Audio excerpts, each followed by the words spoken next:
I want to place my multi-lines on the roads layer, so make sure you're in the Home tab on the ribbon, Layers panel, click on the layer drop-down and select Roads as our current drafting layer. Then we're going to start with the multi-line command, so we can type ML for multi-line like that, and you can see it pop up on the suggestion menu on the dynamic input. Press enter to confirm that, and then we need to check which multi-line style we want to use. So it's a right click and select style. Now, if you don't remember your multi-line style names, just type question mark and enter. And you'll see they pop up on the extended command line at the bottom of the screen there. So we've got single lane, standard and two lane. I want two lane, so I type in two lane as my multi-line style and press enter to confirm. I can then minimize the command line by clicking on this arrow here, like so. Now, I also need a justification, so it's a right click, justification on the shortcut menu and top. Now, I'm not going to click exactly to the PDF underlay here with the street map. I'm just going to do this as an indicative map using my multi-lines. So I'm just going to click approximately on the intersection, take the multi-line up to here and click again. I'm just going to take it up to the bigger interchange here and just angle that slightly and click again and enter to finish. There's my first multi-line indicating a busier road on the street map. So what we'll do now is we'll right click and we'll repeat multi-line, and I'm going to right click again and go back to style. And again, question mark in case you've forgotten and press enter. And we've got the other single lane is actually single lane or one word. So I'll type that in like so, press enter to confirm and come down to the arrow to minimize the command line. So now we're going to specify the start point of the single lane multi-line. So I'm going to start here. I'm just going to take this up and around and form a square like that. And we'll take it down to there and we'll snap to there like so, and then enter to confirm. So there's our single lane multi-line. I'm going to place some more single lane multi-lines. So it's a right click and repeat multi-line again. I'm going to come off of this point here and take one down to here like so.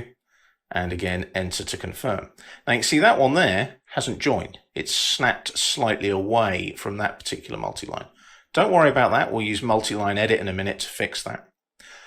Right click, repeat multi-line, and I'm going to do one more just here. I'm going to come off of there and again, come across to there like so. And you'll see that's kind of gone to the middle. I'll press enter to finish like so.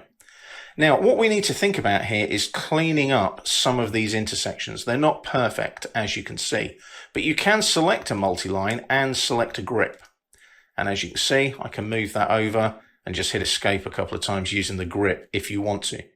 You can also, however, use the extend tool, which is really useful. So on the modify panel now, if I go up to the extend flyout here and select extend, in later versions of AutoCAD, the extend and the trim command automatically use everything as cutting edges or boundaries. So we're extending, so our boundary edges are everything that's in the drawing, all the entities that are in the drawing. If I want a particular boundary edge, I could right click and select one, but I don't need to in this case. So I'm going to select an object to extend. So if I hover here, click on the end of this multi-line and then go merged, can you see it merges it and joins it together? If I go here and click there and go merged, it's merging that one for me as well. So I'll do the same again. I'll go to this end. That's merging nicely like so. And last but not least, come to this one here and merge it. And it'll merge that and it'll extend it across as well, which is fantastic if we need that. We don't in this case, but I'm not going to worry too much. It's a very indicative roadmap. I'll press enter to finish.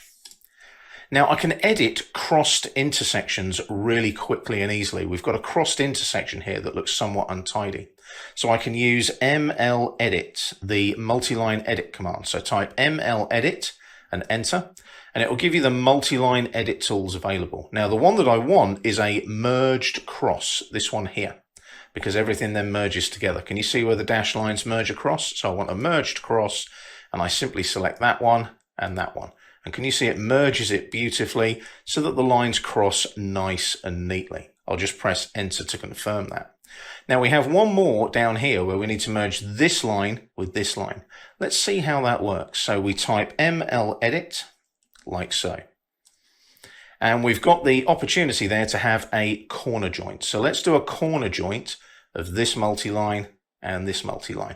And as you can see, it joins it nicely at the intersection there on the street map, so to speak. So I'll press enter to finish. Now, one of the things I'm not seeing here at the moment is the dashed or center lines that were applied in my multiline styles. So to see them, I need to adjust the line type scale on my multilines. It's very quick and easy to do. We'll select a multiline, doesn't matter which one, and then we'll right click and we'll utilize select similar. Selects all of our multilines like so. So what I can do now is do a right click and bring up the properties palette. And we need to change our line type scale. So our line type scale there is 1 at the moment. I'm going to change that to 100 and press enter. And then what we'll do is we'll close the properties palette like so and hit escape to deselect.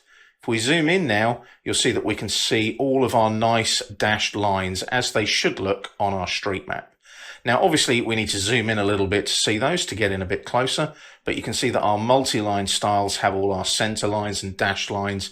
And when we start tidying this street map up, you can see how neat and tidy it will become. And more importantly, it's more representative of the roads on the street map because our multi-line styles represent them.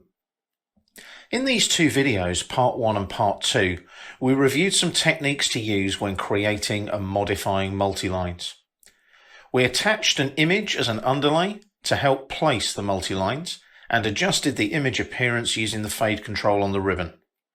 We also created some multi-line styles using different colors and line types and then added them to the drawing. We used the extend tool and the ML edit command to modify the multi-lines. We also modified the multi-line properties by adjusting the line type scale used by the multi-lines. Maybe check out how multi-lines can help you in your AutoCAD workflow as you move forward.